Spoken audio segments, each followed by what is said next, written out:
napo-forecast nila. At kapag manasight na sila ng mga sinasabi nila na intertropical converging zone, ito na yun. Ini-announce nila na ito ay bagyo o kaya ito ay tinatawag na, kung dito ay tinatawag na cyclone. So, ganun po ang Diyos na He is thinking outside our thinking. Kaya nga po, si Noah, nung tinayo niya yung ark, yung arko ay talagang busy ang mga tao. Pero nakakatuwa po na meron akong napanood, which is hindi siya biblical, na nung sinabi ng Panginoon kay Noah na itayo niya build niya yung ark, sinakita, good lumber, nandun na sa nasa harapan na niya, paggising niya ng umaga, nandun na, mga good lumber. Which is hindi siya biblical. So sabi ko, hindi yung habang pinapanood namin, VHS pa nun pinapanood namin. Sabi, hindi ito biblical. Which is, ang Panginoon ay nagbigay siya ng sukat, exact dimension kung ano yung ibibuild ni Noah. So doon pa lang, yung panukala ng Diyos sa panukala po natin ay mas malaki. Kaya po, kapag tayo ay humingi sa Panginoon, hingi mo na yung pinaka-the best. Hindi mo na sasabihin, Lord, bigyan mo ako ng sasakyan kahit 2 wheels lang.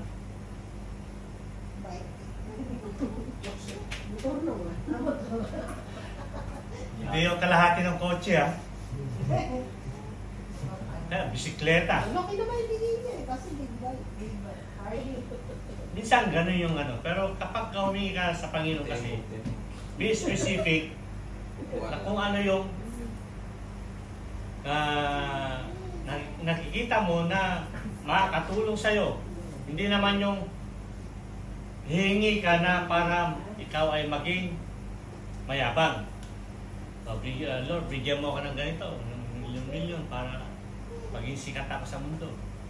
Hindi naman ganun hindi naman ganun yung panukala ng Panginoon, kundi yung desires ng ating puso, ang gusto ng Diyos malaki. Amen? At it requires faith. Minsan, yung hinihingi natin ay parang imposible. But if you have faith, the desires of your heart, malalaman mo na ito ay galing sa Diyos. What is faith? Ano ngayon yung faith? Hebrews 11:1. Now faith is the assurance of things hoped for, the conviction of things not seen. Amen. It's the assurance of the things that we hope for. Faith is the substance of the things hoped for and the evidence of things not seen. So ito po yung ibig sabihin ng faith. Kaya nga po, ang faith ay it is both substance and evidence of the things for and things not unseen. So remember, yung substance ay measurable. Amen? So faith is a substance and a substance can be measured. Paano?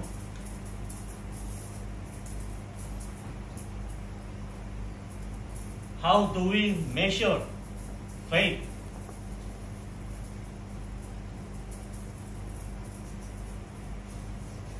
by means of our own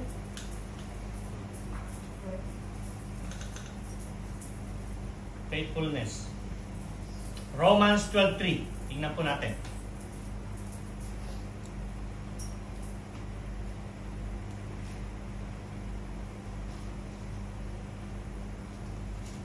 Romans 12:3.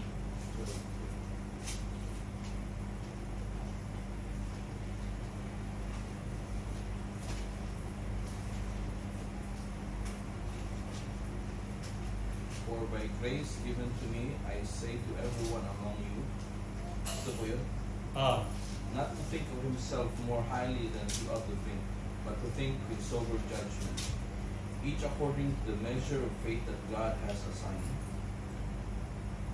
amen. Yes, it is. The Apostle Paul is telling us that he has already given every man a measure of faith. So ito ay masusukat sa pamamagitan ng ating faithfulness. So kanya-kanya dito masusukat. 1 Peter 1:3.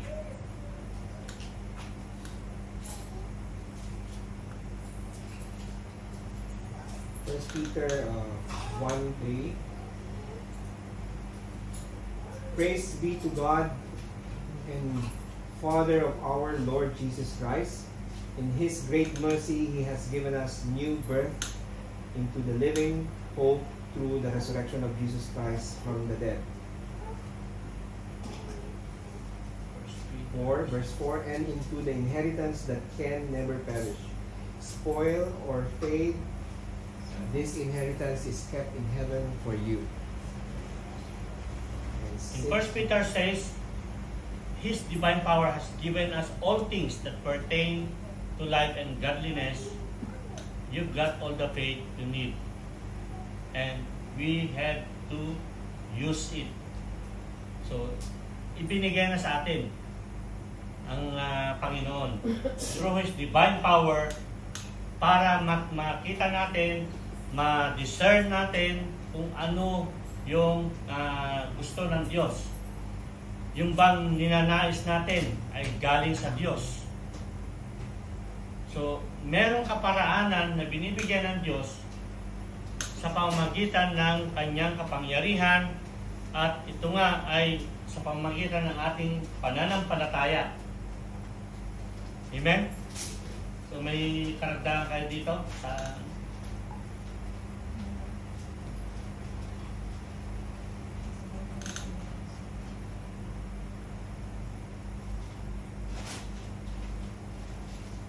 meron?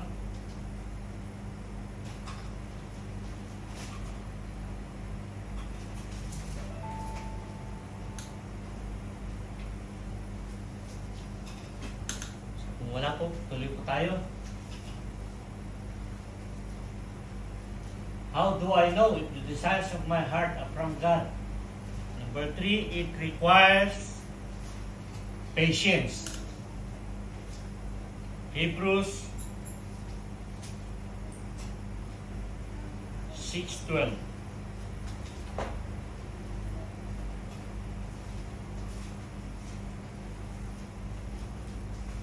Hebrews 6:12 NIV.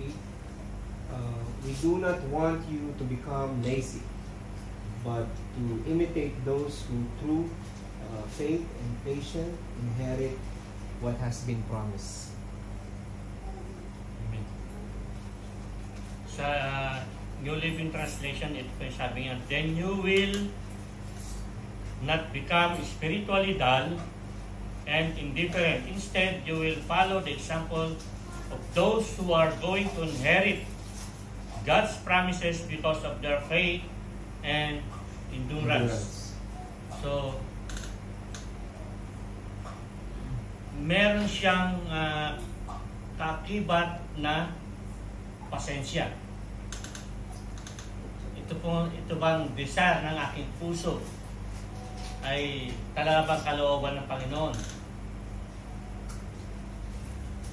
Kaya minsan na ako ay yung lagi ko sinasabi sa mga sa mga kapatid na sasabi na sila ay magre-resign na, mag-for good, o lilipat sa ibang lugar. So dapat nandun yung katanungan na ito nga ba, itong desire ng aking puso ay kalooban pa ng Panginoon?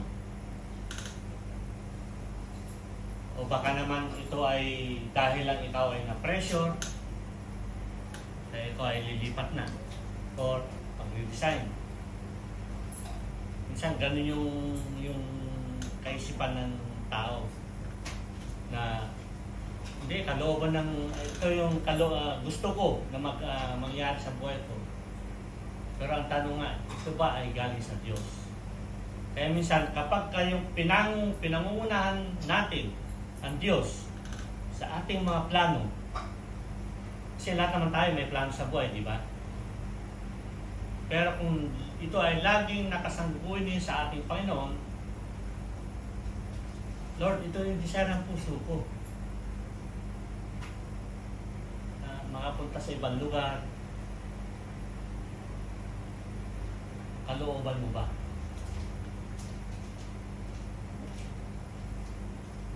Doon po sa Hebrews 6:12 says that you not be slothful. Ibig sabihin nun ay lazy, but followers of them who through faith and patience inherit the promises. So dito po, we need the faith and also we need the patience. Kaya nga po, hindi po nangyayari o nagaganap yung mga plano natin o yung hinihingi natin sa Diyos na magaganap ito overnight. So meron siyang timing, perfect timing. Kaya nga po, in God's timing. In Arabic, Inshallah, sinasabi nila. So, meron siyang timing. Kaya na kailangan ito ay magaganap. Kaya nga, it requires patience. In Ecclesiastes 3:1-8, kung babasahin po natin sa book of Ecclesiastes, ito po yung sinasabi nga, in everything, in every season, everything has a season, and one season can begin until the previous one ends. Kaya nga po, we have to wait. Kaya nga sabi nga, kapag pagkatapos ng nagtanim, kailangan mo maghintay na ito ay yung aanihin. So there is a time for every season. Maging sa buhay natin bilang Kristiyano, sa mga plano po natin ay merong God's timing, God's perfect timing. Huwag po tayong sabi nga yung pabara-bara sa mga desisyon, kundi laging nakasangguni sa ating Panginoon, and we have to be patient and wait for God's timing. Kung hindi, it will ruin our life o yung mga plano po natin. Kasi nga, our desire, God's place in our heart. Siya po yung nagbibigay ng desire ng ating puso. Kaya nga po, kapag ang Diyos ang siyang naglagay sa puso natin, it will come to pass. Ito po ay magaganap. Amen? Nawa po ba natin yan?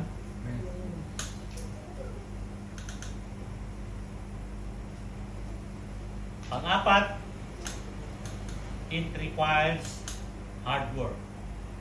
Sabihin, pagsumikapan natin, pagtrabahuan natin.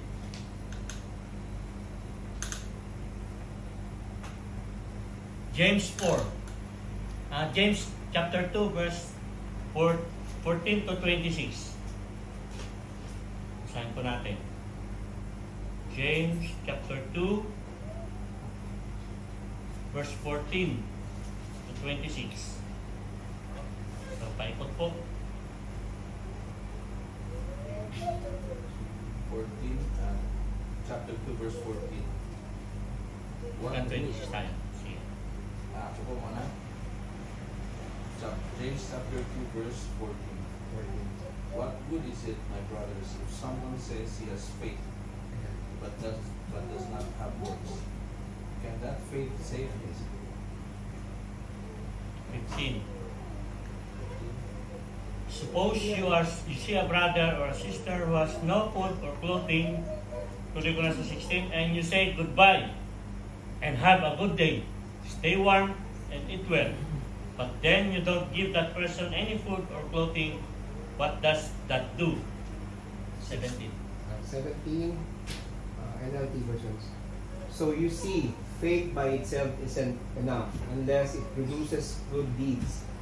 It is dead and useless.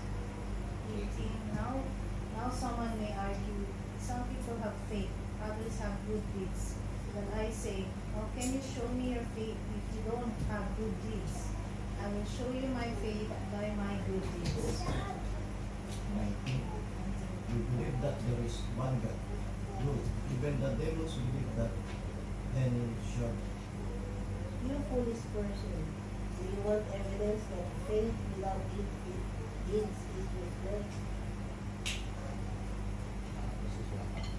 21.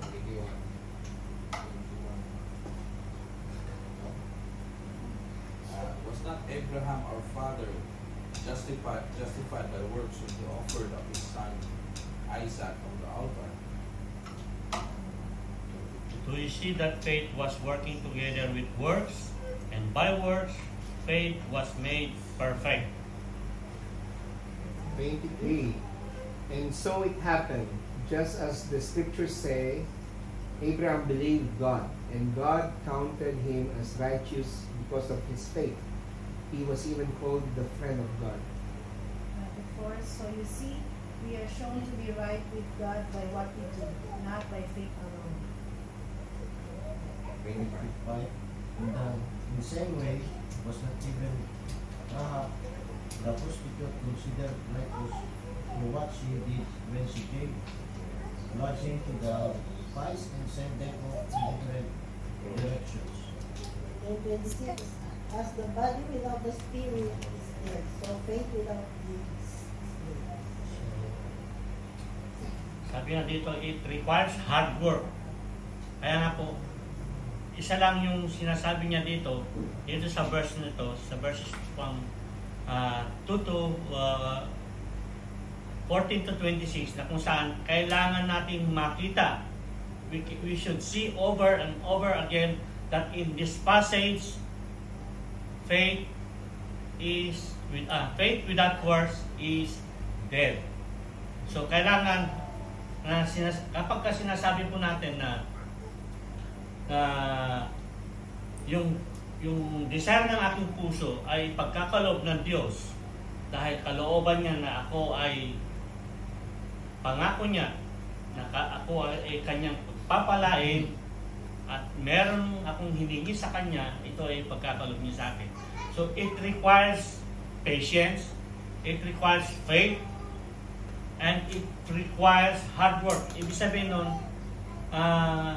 habang hinihintay mo na ito'y magkaroon ng katuparan, kailangan mo rin kumilos. Example ko yung pupunta ng US o kaya UK. Desire na yung puso na pumunta sa UK or US as a nurse. Pero kung hindi ka naman, may mga requirements siya, di ba? So, kailangan mong pumasa. Ang mga test na hinihingi. Eh kung hindi ka naman nagre-review, doon nag-pray ka.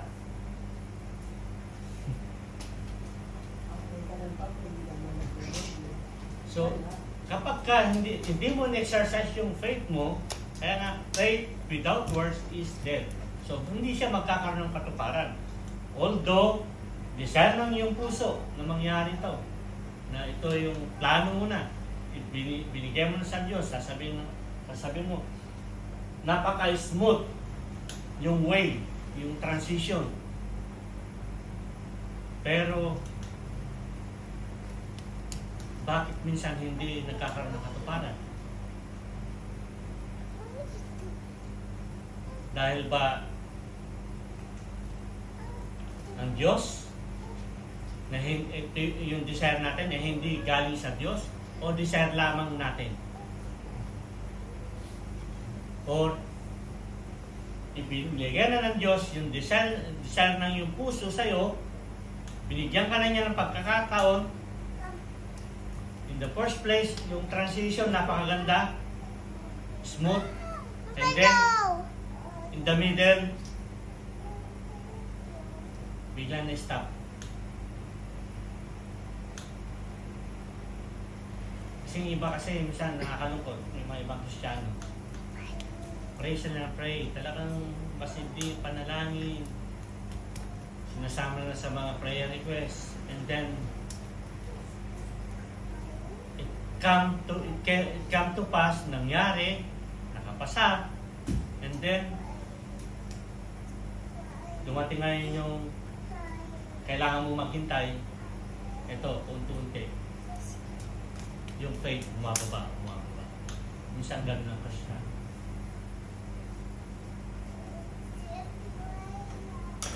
So kailangan natin pagsumikapan. Kagaya po ni Jacob, na kung saan gusto niyang pakasalan yung mga anak ni Laban, na kung saan ay ito yung nakita niya na gustong-gusto niya. At sabi nga, he want to marry Laban's daughter. At yung desire ng kanyang puso ay si Rachel, na kanyang mapangasawa. Doon po sa book of Genesis chapter 39 verse 1 to 30, mababasa po natin ito. So mahaba po ito. Dumating sa punto na kung saan na-discover na lang ni Jacob na iba yung napangasawa niya. Pero desire niya na si Rachel ang mapangasawa niya, and then iba ang napangasawa niya. At sinabi niya kay Laban, so kailangan niya pagtrabahuin ng ilang years? 7 years bago niya mapangasawa yung anak ni Laban.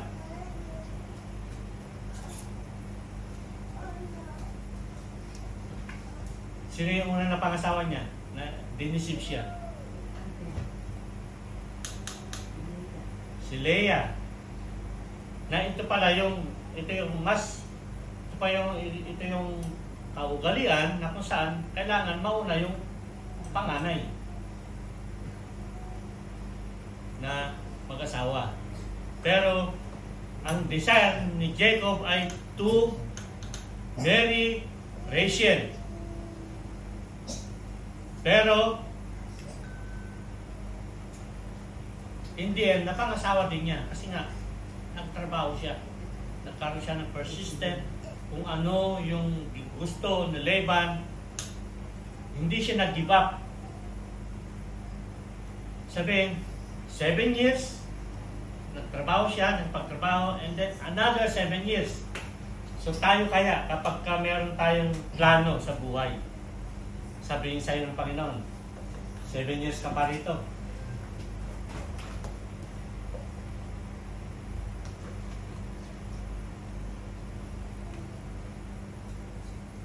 So, dumadating sa puso, sa punto ng mga tao ay naiinip. Isang ganito.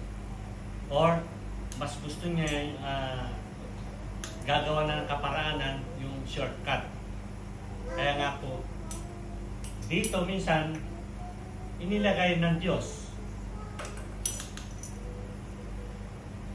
yung gusto niya maganap sa buhay natin. Nilagay niya sa puso natin. Pero minsan di natin nakikita. Amen?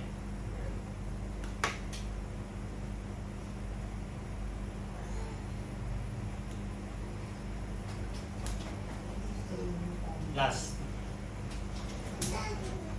He will give you. Philippians 4, 6, and 7. Dito po tayo magtatapos.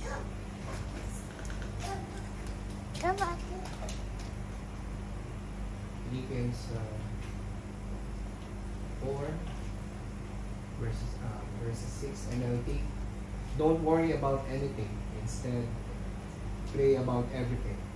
Tell God that you need and thank Him for all He has done. 7. Then you will experience God's peace, which exceeds anything you can understand. His peace will guard your heart and minds as you live in Christ Jesus. Ano yung laging sinasabi ni Pastor sa mga sumasangguni sa kanya?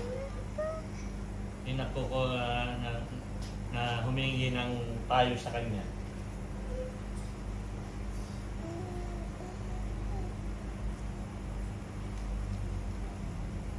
Na sabi nga, kapag meron kang